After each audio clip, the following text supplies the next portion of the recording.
Открой глаза скорее. Кто-то ходит за окном и стучится в дверь. Или дерево.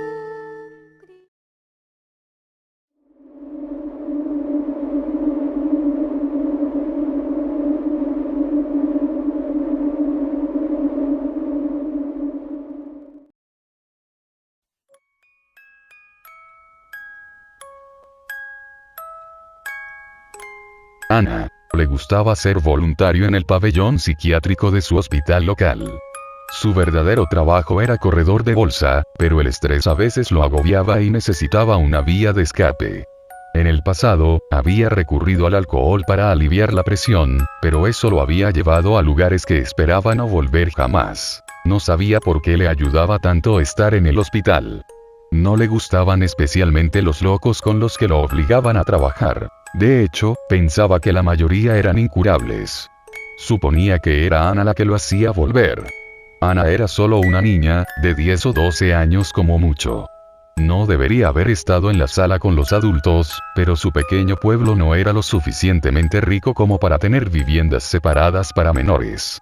Sentía lástima por todos los niños que tenían que compartir habitación con estos locos terminales.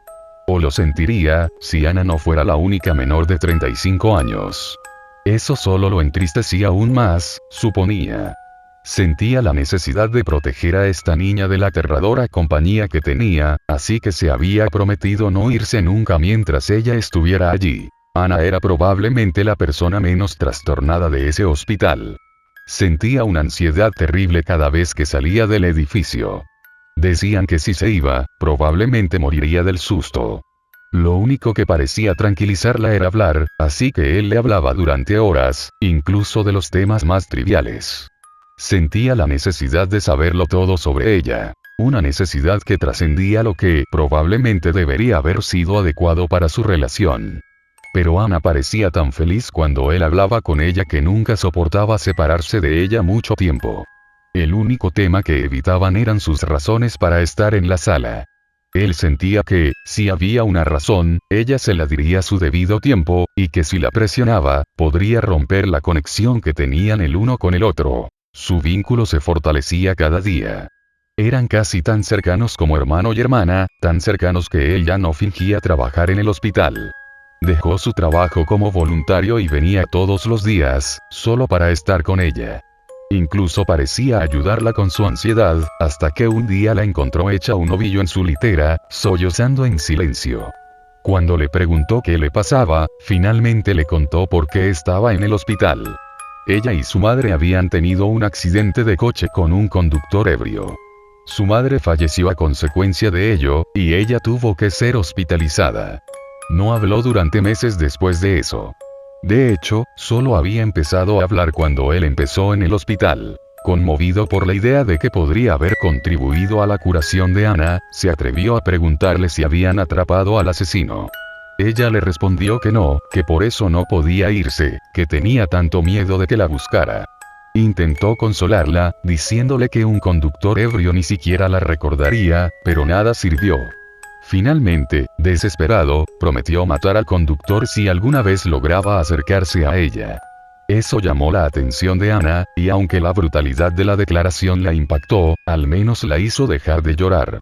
El resto del día transcurrió con normalidad, pero decidió hablar con el médico de Ana antes de irse. No había hablado con el médico antes, pero todos en la sala lo conocían, así que no dudó en presentarse. Cuando preguntó por Ana, el médico parecía muy interesado en escuchar lo que decía. Al parecer, nadie sabía por qué estaba en la sala. Simplemente la habían encontrado vagando, ensangrentada, al lado de la carretera. Sorprendido, le contó la historia de Ana. Al final, el médico se recostó en su silla y suspiró. Richard, lo que me estás contando es muy serio. No hay nadie que se llame Ana en esta sala. Tuviste una crisis nerviosa recientemente y has estado viniendo al hospital para sesiones psiquiátricas. Sin embargo, has ido empeorando, no mejorando. Durante el último mes no has salido de la sala. Dime, Richard, ¿recuerdas la última vez que estuviste en el trabajo? Era una pregunta tonta. Claro que él, no, se había tomado unas vacaciones para estar con Ana. ¿Cómo se le había olvidado? Pero el médico negó con la cabeza. Te obligaron a pedir una baja psiquiátrica. Creemos que tuviste algún tipo de evento traumático, uno que desencadenó tu crisis nerviosa y las posteriores alucinaciones. Por lo que me acabas de contar, me inclino a creer que fuiste responsable de un accidente mientras conducías ebrio. Se quedó allí, paralizado por la impresión. Era imposible. Había dejado de beber justo cuando empezó en la sala. No. No podía haberlo hecho, pero todo volvía a su mente, la luz errática de los faros al virar bruscamente, el chirrido de neumáticos al verlos, ese segundo congelado en el que vio a una niña de 10 años gritando desde el asiento trasero. Cuando miró hacia atrás, el médico no estaba. Ana estaba sentada en su sitio, sin decir nada, mirándolo fijamente. Él le devolvió la mirada un segundo, y luego tuvo que bajar la mirada. Se sentía tan culpable. Tan culpable. Y había hecho una promesa. Richard cogió las tijeras.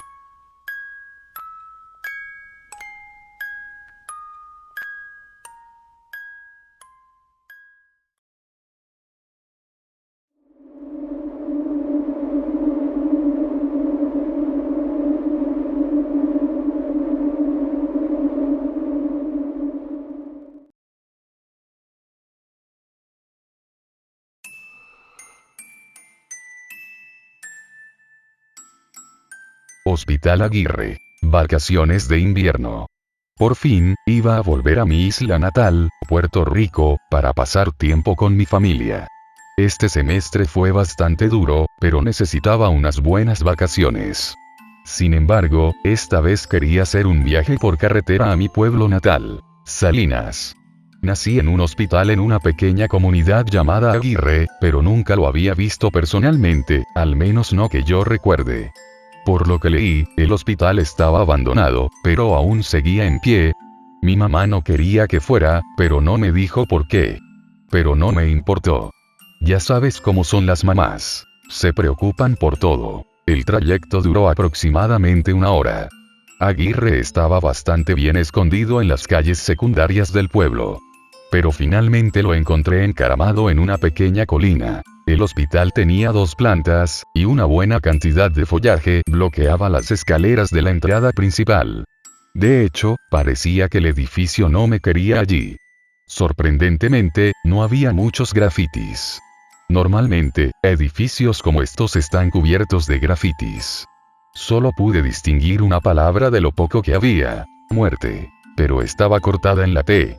Los alrededores también estaban completamente abandonados. Podía ver casas y un pequeño parque cerca, pero parecía que nadie había estado allí en siglos. De repente, sopló una ráfaga de viento que me llamó la atención porque atravesó la vegetación que cubría la entrada principal. Juraría que alguien me pedía que entrara. Subir los escalones no fue tan difícil. Al llegar arriba, entré.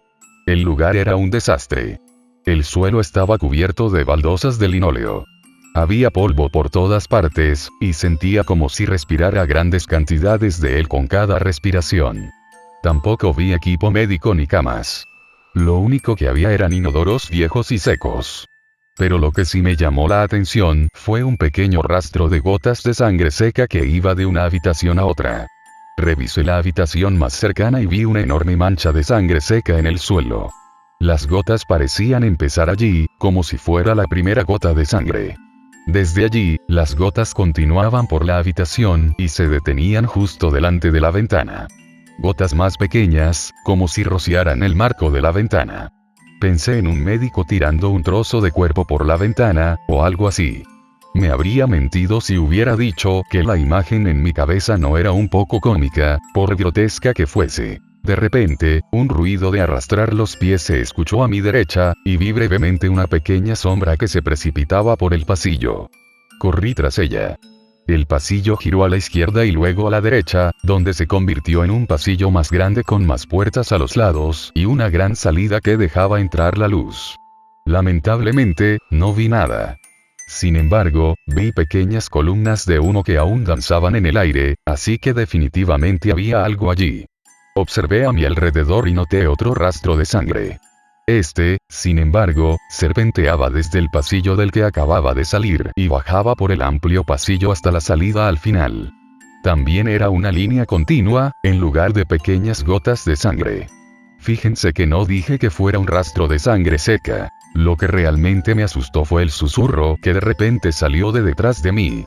Hermano, dijo con un tono similar al de un bebé. E inmediatamente miré hacia atrás y vi la misma pequeña sombra de antes bajar por el pasillo del que acababa de venir. De nuevo, corrí tras ella. Cuando llegué a la entrada del hospital, perdí la sombra de nuevo. Pero entonces, escuché la misma voz susurrante. Baja aquí, me dijo en español. Miré a mi derecha de donde venía el sonido, y vi una escalera que conducía al primer piso del hospital. No podía ver muy bien el final de las escaleras, viendo que el primer piso no estaba tan bien iluminado como el segundo, probablemente por todo el follaje que crecía en el fondo. Pero, por alguna extraña razón, bajé. Al llegar abajo, vi la misma línea de sangre saliendo de un agujero en el techo, bajando por la pared y atravesando un pasillo detrás de mí. Conducía a una habitación grande, que probablemente era un vestíbulo en aquellos tiempos. El techo estaba agrietado y se caía a pedazos, y pude ver las vigas de madera podridas que formaban los cimientos del edificio. Pero entonces, los ruidos volvieron a oírse. Oí un montón de escurridizos moviéndose de un lado a otro de la habitación. El polvo se movía rápidamente en el aire, lo que confirmaba que había algo conmigo. Incluso las vigas de madera crujían un poco de vez en cuando. Los escurridizos eran una cosa. También volví a oír los mismos susurros. Aunque sonaban claramente a español, no eran tan comprensibles como antes. Juro que las voces conversaban entre sí. Pero entonces, su atención se volvió hacia mí. ¿Por qué has venido, hermano? Me preguntó la voz en español, por supuesto. Dime quién eres primero. Respondí en español. Los susurros volvieron a subir, como si consultaran su respuesta, y luego se hizo el silencio.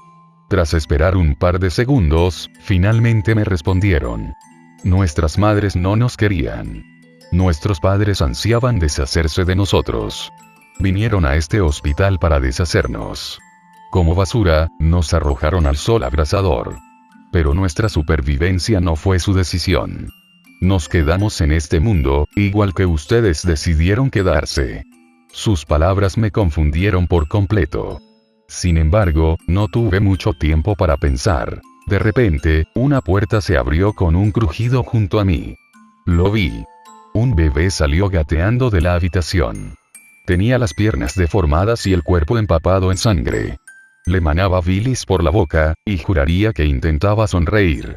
Con cada arrastre, dejaba un reguero de sangre. Un crujido detrás de mí fue suficiente para sacarme de la impresión.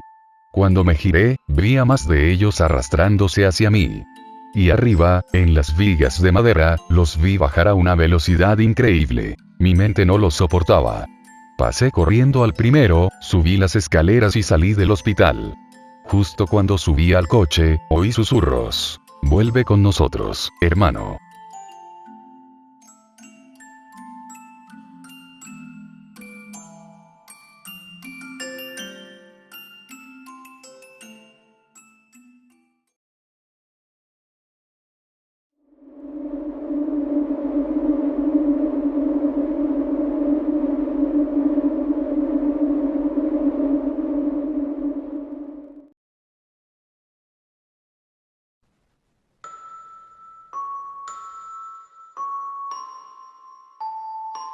Huesos largos. Este es un retiro del mercado del Hospital Infantil Parker, Nueva York, Estados Unidos, reescrito por desconocido. 23 de junio de 1997. Una joven madre y su hija de 8 años entraron en la habitación del hospital.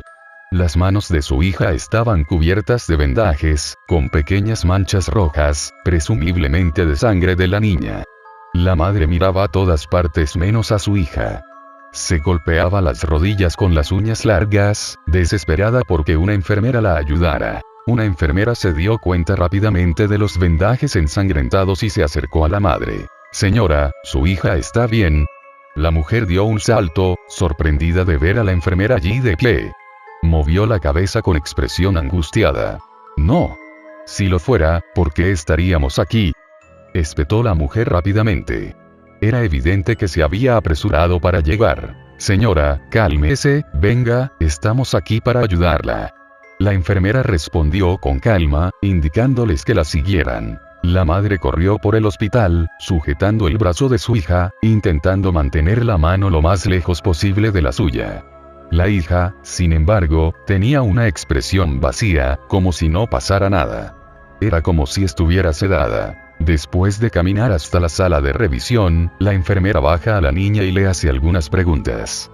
Entonces, señora, ¿qué le pasó a su hija? Preguntó la enfermera, mirando las manos de la niña, ahora vendadas y enrojecidas. Bueno, hace unas horas mi hija estaba jugando en su habitación, como siempre. Pero, entré a verla y me dijo que le dolían las uñas, dijo la mujer, mirando al suelo. Y pensé que era porque tenía las uñas largas, así que se las corté y me fui, porque me dijo que podía irme. Pero volví, Ella, la mujer se quedó callada. La madre intentó hablar, pero no le salió nada. Está bien, podemos quitarnos las vendas y ver qué hacer, ¿de acuerdo? La mujer solo dio un pequeño chillido como respuesta. El enfermero asintió. Desató las vendas y al instante pareció horrorizado. Las manos de la niña sangraban profusamente y parecía que algo le había arrancado las uñas. ¿Qué? Cuando les vendé, solo faltaba la mitad de la uña. La madre estaba pálida, como si estuviera a punto de desmayarse. El enfermero parecía perturbado y rápidamente puso vendajes nuevos en las heridas para detener el sangrado mientras buscaba gel antiséptico. Rápidamente tomó el gel y lo aplicó en la primera herida. En cuanto el gel tocó la piel expuesta, un fuerte chillido llenó la habitación, resonando por los pasillos. Pero no provenía de la niña ni de su madre. Salía de su mano. La mano de la niña empezó a contraerse y retorcerse en posiciones antinaturales. La enfermera pidió ayuda rápidamente cuando, sin querer, le cayó el resto del frasco sobre la mano.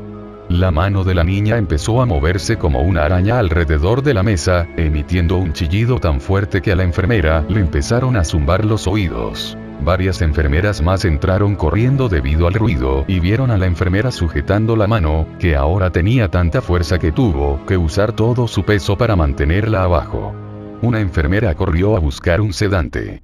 Regresó rápidamente con una aguja y la clavó en el brazo de la niña. La niña se desmayó por completo, mientras que su mano solo disminuyó su velocidad. La madre estaba en el suelo, hiperventilando.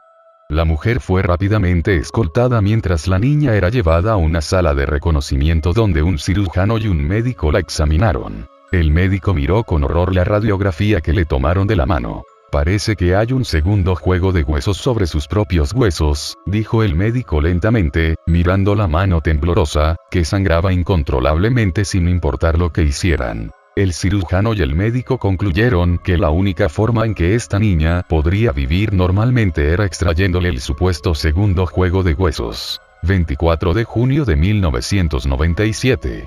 Tras ser monitoreada atentamente durante la noche, mientras el equipo quirúrgico se preparaba para la cirugía experimental, la niña estaba lista para la cirugía. Tras sujetarle la mano a la mesa, notaron que sobresalían largos fragmentos de hueso puntiagudos, de donde deberían haber estado sus uñas. Mientras el cirujano hacía la primera incisión, la mano de la joven se contrajo levemente. Rápidamente levantó el bisturí, y unas gotas de sangre cayeron al suelo. Nervioso, el cirujano empezó a cortar alrededor del segundo par de huesos, que se doblaron, girando alrededor de la muñeca del cirujano y rompiéndola. El joven cirujano que sufrió la fractura cayó de rodillas, sujetándose la muñeca de la extremidad y soltando el bisturí. Los cirujanos retrocedieron al ver una escena horrible. Los largos y puntiagudos huesos desgarraron la mano de la joven y salieron como una araña, retorciéndose como loca. Estaba cubierta de sangre y carne, dejando un charco rojo alrededor de donde salió. El otro monstruo salió de la otra mano de la joven y empezó a trepar por las paredes y entrar en las rejillas de ventilación. La gente empezó a buscar a los dos monstruos, pero no encontraron rastro de ellos. Ni rastro de sangre. Ni marcas de garras. Nada. Parecía que simplemente habían desaparecido. Han pasado muchos años desde este incidente.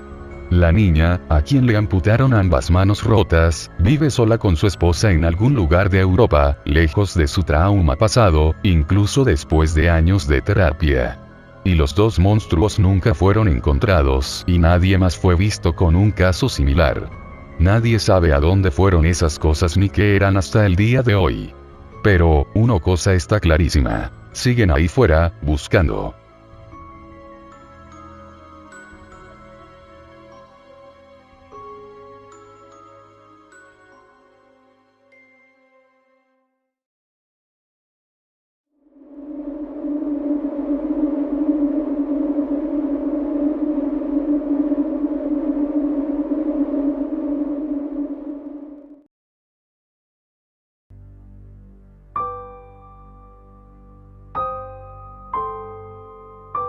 Masón. Era un día oscuro y lluvioso de febrero cuando me atropelló una camioneta roja. El 15 de febrero. Me dijeron que volé 4,5 metros antes de caer de cabeza. Al parecer, el conductor estaba borracho y no me vio cruzar. No recuerdo ese día en absoluto. Dormí 4 semanas en coma, con ese hombre del que temía no salir jamás. Me internaron en una unidad de niños y adolescentes con graves lesiones o enfermedades. Mi compañero de habitación era un chico llamado Masón. Nunca supe su apellido. Durante el tiempo que dormí, él descubrió detalles de mí a través de mis diversas visitas. Mi color favorito, el tipo de música que me gustaba y otras cosas. El día que desperté, mi familia me llenó de amor y atención, y tardé casi 1 hora en reconocer al niño que yacía en la cama a mi lado. Me dedicó una sonrisa torcida y, en silencio, volvió a su libro. Finalmente, me dejaron en paz y, tras unos 20 minutos de debate mental, hablé y le pregunté su nombre. Su voz era suave y baja, y siempre me hacía estremecer. Pasamos el resto de la noche jugando a las 20 preguntas y conociéndonos mejor. Finalmente, mi médico interrumpió nuestro tiempo de calidad y me explicó detalladamente mis lesiones y cómo sería mi proceso de recuperación. Me dijo que, cuando me golpearon, no solo sufrí una conmoción cerebral grave, sino que también me rompí las piernas al aterrizar con tanta gracia. Dijeron que tenía un 60% de posibilidades de volver a caminar. Nos hicimos amigos casi al instante. Las enfermeras se reían y decían que ya parecíamos un matrimonio de ancianos, abrigados en la cama, viendo la telenovela que estuvieran dando.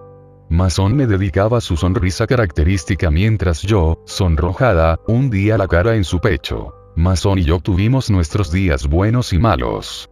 En un día particularmente difícil de su tratamiento, ambos nos acostamos en su cama, con él temblando en mis brazos. Nunca olvidaré la sensación de sus suaves hipos ni el nudo en el estómago. Finalmente me armé de valor y le hice la pregunta del millón. Tenía la enfermedad de Hodgkin. Creo que ninguno de los dos durmió esa noche. Mientras cambiaban mis piernas de yeso a órtesis, comenzó la quimioterapia de Masón. Sin embargo, siempre regresaba frustrada o con lágrimas de una sesión difícil de terapia, y él estaba ahí para consolarme con palabras de consuelo y repeticiones de "te amo, Lucky". Con el paso de las semanas, la quimioterapia empezó a pasarle factura. Sus rizos castaños se redujeron casi por completo, las ojeras se le quedaron permanentes y su piel palideció como la nieve. A medida que mis piernas se fortalecían, el día del alta ya no me parecía algo que esperar con ilusión. El día que decidimos raparle el pelo fue el día en que me derrumbé. Le dije que haría lo que fuera. Donaría sangre, médula ósea, lo que fuera para que se recuperara más rápido, pero él simplemente me dedicó esa sonrisa que al instante me hizo derretirme y secarme las lágrimas. 60%. Masón tenía un 60% de posibilidades de vencer a sus demonios. Igual que yo. El 12 de mayo, me dieron de alta oficialmente de la habitación 104. Probablemente cojearía el resto de mi vida. Visitaba a Masón cada 2 días. Cada vez que salía, nos tomábamos una foto juntos. Con el paso de los meses, pude comparar nuestra primera foto con la más reciente y ver cuánto se estaba deteriorando. Fue desgarrador. El 17 de agosto fue la primera vez que lo perdí. De la noche a la mañana, le dio fiebre alta y su corazón se paró durante 4,5 minutos. Fueron los peores minutos de mi vida. Me senté afuera de su habitación, en una incómoda silla de plástico, viendo a las enfermeras que conocía también, yendo y viniendo, intentando salvar su frágil vida. Después de eso, juré que nunca más volvería a dejarlo solo. Supongo que las probabilidades no estaban a su favor. Para Acción de Gracias, era prácticamente un esqueleto. Pero no me importó. Me lo confesó esa noche, aceptando que su tiempo casi se acababa y que me esperaría al otro lado. Le rogué que no se fuera, pero él solo negó levemente con la cabeza y me frotó la espalda con suaves movimientos circulares. No iba a sobrevivir para ver la Navidad. Eso fue hace 2 meses. Como ya no podíamos soportar verlo conectado a tantas máquinas, decidimos escabullirnos juntos en la noche. Así que lo abrigué y nos fuimos en el coche de mi madre hasta llegar a una vieja cabaña donde mi familia se alojaba durante las vacaciones. Mason y yo no podríamos estar más contentos. No me importa si salgo en las noticias todas las noches, ni si me busca toda la policía del condado. Todo lo que me importa es estar con Mason para siempre. Aunque su carne esté llena de gusanos y empiece a desprenderse del hueso. Aunque el olor de su cadáver putrefacto nunca desaparezca de mi piel. Sus labios aún están cálidos por la noche y a menudo me susurra dulces secretos al oído antes de dormir. Nadie, ni la policía, ni el médico, ni nadie más podrá separarnos jamás. Estoy lista para cuando lleguen. Me aseguré de llevar el bisturí más afilado que pude encontrar antes de salir del hospital. Pero hasta entonces, me quedaré en los brazos de Mason, o al menos en lo que creo que alguna vez fueron sus fuertes apéndices, y hablaremos toda la noche hasta que me lleve lejos. Estaremos juntos para siempre.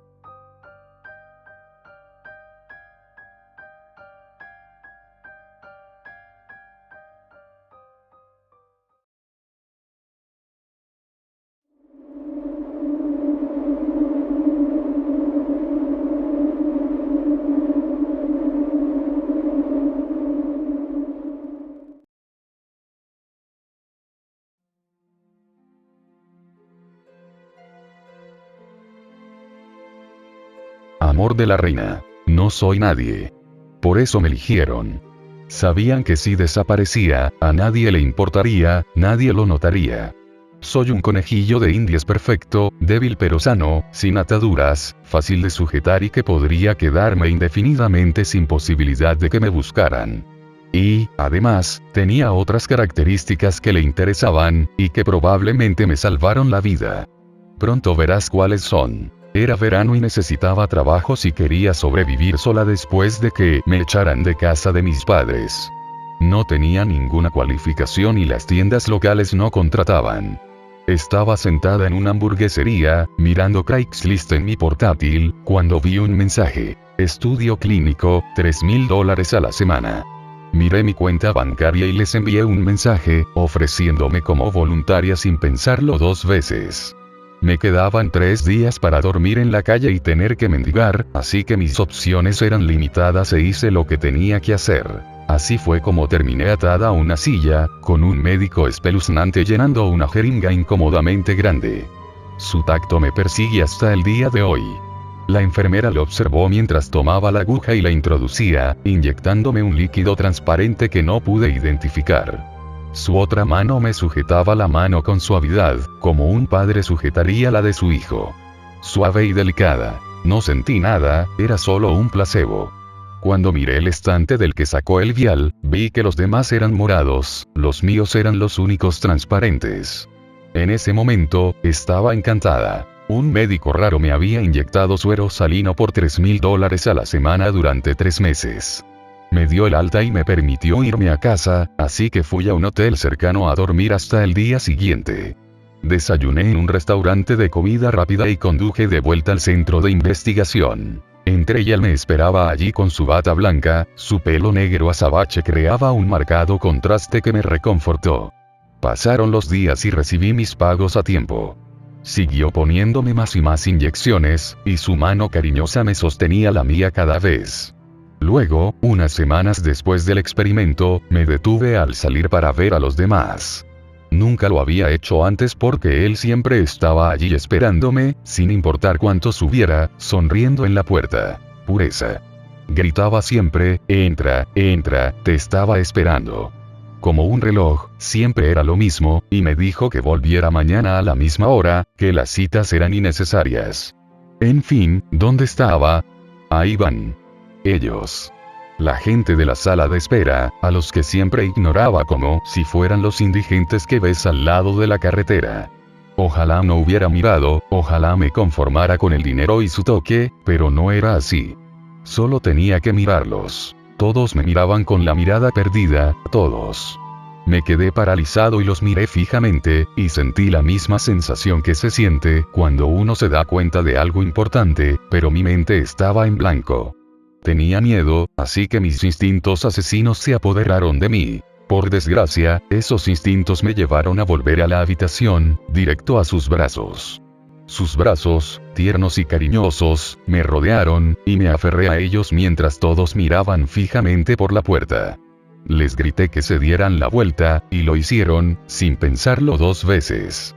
Recuperé la compostura rápidamente y me solté de sus brazos. Salí apresuradamente, sin dudarlo. Sin siquiera disculparme por el arrebato hacia esos bichos raros. Fui al bar más cercano, saqué mi identificación falsa y me acerqué al portero. Pase adelante, me dijo, sin siquiera mirarlo. Se convirtió en la nueva estructura de mi vida. Despertar, desayunar, ponerme la inyección y tomar algo. Al menos, todos parecían felices de verme cuando entraba a algún sitio. Supongo que así es ser cliente habitual. Acababa de recibir mi pago quincenal y salía del banco con $600. Iba a comprarme ropa más bonita en una tienda cercana. De camino, un hombre se me acercó, sacó una pistola y me dijo que le diera el bolso. Me quedé paralizado y empecé a retroceder. La amartilló y le grité de inmediato: «Date la vuelta». Fue una tontería, lo sé. Pero la última vez funcionó. Ni qué decir tiene que me miró confundido antes de abrir los ojos de par en par y echar a correr. Estaba aturdido mientras intentaba averiguar qué había pasado. La respuesta llegó en forma de una mano en mi hombro, y al girarme, lo vi a él, al médico. «¿Estás bien, Purity?», preguntó con voz preocupada. Ya no podía intentar que usara mi nombre real, así que simplemente le respondí: «Sí, estoy bien». «¿De dónde vienes?». Con su actitud siempre alegre y su tono siempre encantador, dijo: «Estaba saliendo de la tienda cuando lo vi intentando robarte». Asentí y bajé la vista. Por alguna razón, ya no podía mirarlo a los ojos. Llevaba un tiempo así. Después de eso, me dirigí a la tienda mientras él se quedaba allí de pie, sonriendo, antes de volver a la tienda de la que supuestamente salía. Jueves, 6 de julio. Ya ni siquiera me miraban. Parecían tener miedo cuando entré, y sentí una punzada de odio al entrar en su habitación. Estaba atada a la silla y lo vi sacar un frasco rosa. Al principio me sentí confundida, pero no lo cuestioné. Nunca me haría daño, ¿verdad? Todavía no lo ha hecho, incluso me protegió del asaltante. Estaría bien, me tranquilicé. Después de la inyección, me desmayé. Finalmente me desperté en una habitación de cemento con una cama de matrimonio, algunos cuadros y un baño. Si no fuera por todo el gris, habría pensado que era un buen hotel. Vi una bolsa de aseo, algunos bocadillos, maquillaje y algunas cosas más. Agarré los bocadillos y fui a la puerta, probándola. No estaba cerrada con llave. Al abrirla un poco y mirar afuera, no vi nada más que pasillos de cemento interrumpidos solo por puertas y un giro a la izquierda al final. Salí lentamente de la habitación y miré hacia el otro lado. Era una puerta blindada de metal, de ninguna manera iba a abrirla. ¿Dónde demonios estaba? ¿En un refugio antiaéreo? Lo aparté de mi mente mientras empezaba a probar las puertas, que, por supuesto, estaban cerradas. Entonces seguí adelante e intenté girar, y vi aún más puertas, y otra curva. Ni siquiera las intenté mientras caminaba, buscando dónde estaba. Sabía que estaba allí. Finalmente, después de una hora explorando, encontré una habitación con ventana, me acerqué sigilosamente, miré dentro y lo vi. Suspiré aliviada al llamar, antes de que se me cayera el alma a los pies. ¿Qué estaba haciendo? Él es la razón por la que estoy aquí, me estoy enviando de vuelta a una jaula. Eché a correr, pero oí su voz. «Purity, detente. La puerta no está cerrada, entra». Me quedé paralizada otra vez, como siempre. Siempre me paralizó por alguna razón. Soy una cobarde. Abrí la puerta, entré y lo miré, con su sonrisa estúpida. Me puse el maquillaje adecuado. Me costó encontrar los tonos adecuados, porque estabas tan pálida, mi amor. Empecé a hablar, pero no tenía nada que decir. Mis ojos estaban como platos mientras retrocedía. Pureza. ¿A dónde vas? Quería maldecirlo, pero vi el arma en su escritorio y decidí hacerme dócil por ahora. Además, no sé si tiene guardias por ahí. A ninguna parte, señor, logré decir mientras tomaba asiento en la sala llena de monitores. Los miré y me di cuenta de que iban a las habitaciones. Los experimentos 1:30 estaban llenos de creaciones monstruosas, que empeoraban a medida que bajaban los números. Luego estaba la habitación vacía llamada Pureza 3. Mía, supongo. Siempre me encantó cómo etiquetaba dónde estaba cada cosa y dónde iba. Nada se pierde jamás. Sentí una oleada de euforia que me invadió cuando su mano se posó en mi hombro. Me aparté con una mezcla de miedo y vergüenza. En aquel momento, me pareció extraño sentirme avergonzada en un momento así, pero más tarde lo entendí. Mi plan de docilidad se rompió al sentir un miedo desmesurado. ¿Qué carajo? ¿Qué es todo esto? ¿Esto es lo que me vas a hacer? Empecé a respirar hondo mientras buscaba el arma, pero una sola palabra me detuvo. Alto, dijo. Aquí estás a salvo. Yo te protegeré. Fue como si una oleada de culpa me invadiera y me aparté de ella. Sonreí y asentí mientras lo miraba, a sus hermosos ojos grises, y volví a sentarme.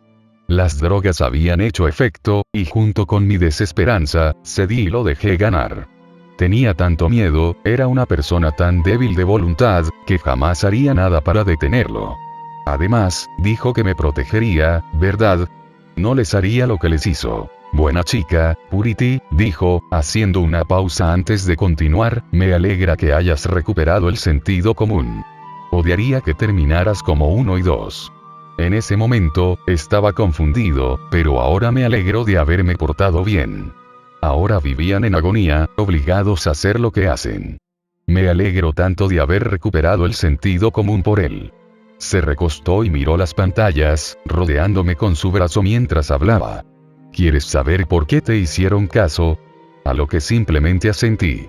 Por las inyecciones. Eres la Purity designada del proyecto, emites feromonas que hacen que te vean como una hormiga reina.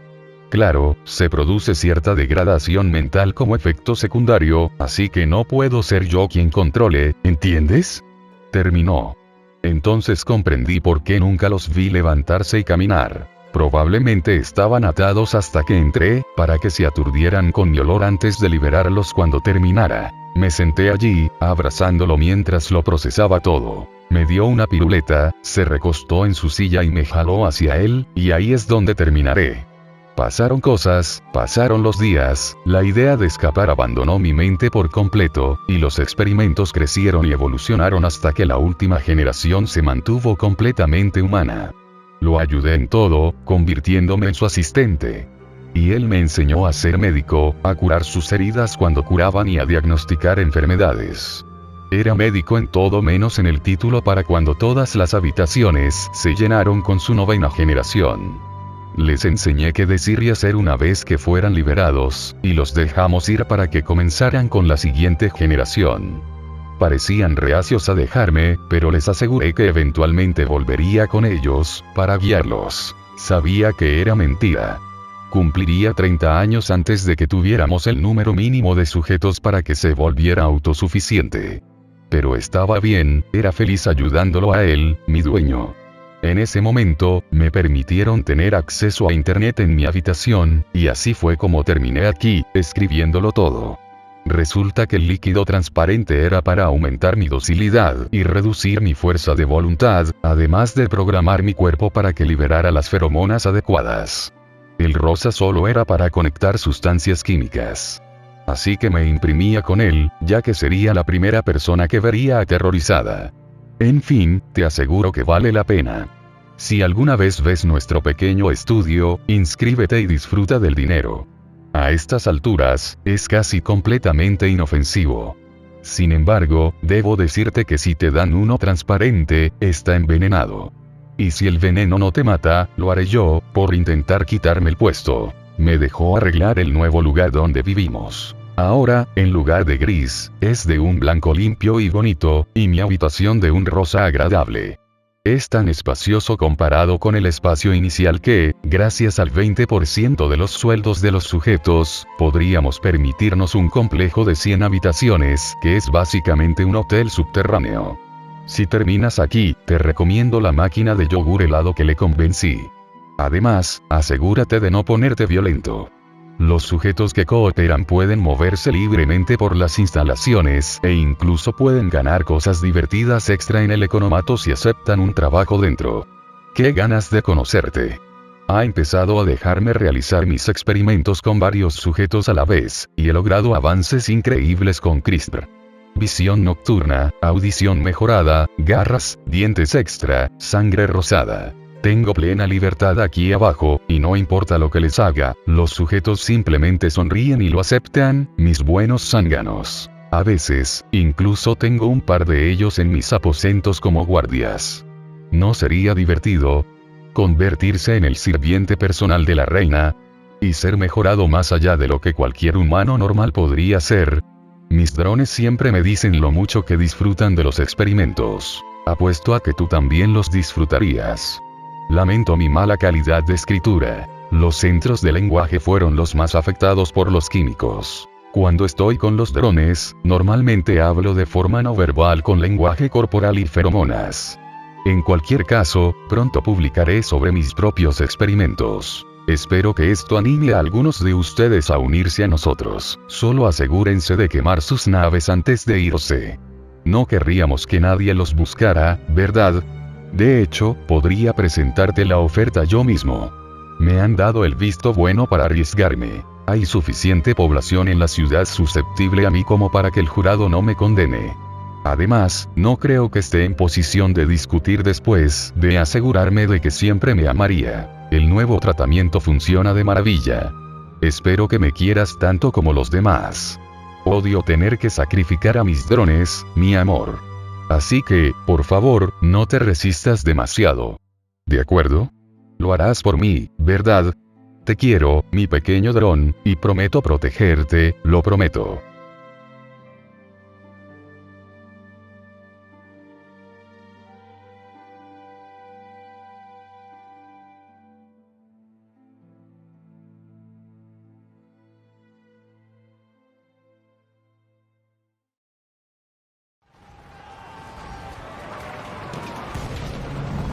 Buenas noches a todos amigos de YouTube, amantes del terror y las buenas historias. Espero les hayan gustado los creepypastas. No olviden suscribirse y compartir, así como dejar su comentario para traer más videos al canal y que la comunidad crezca. Con ustedes, el Centinela.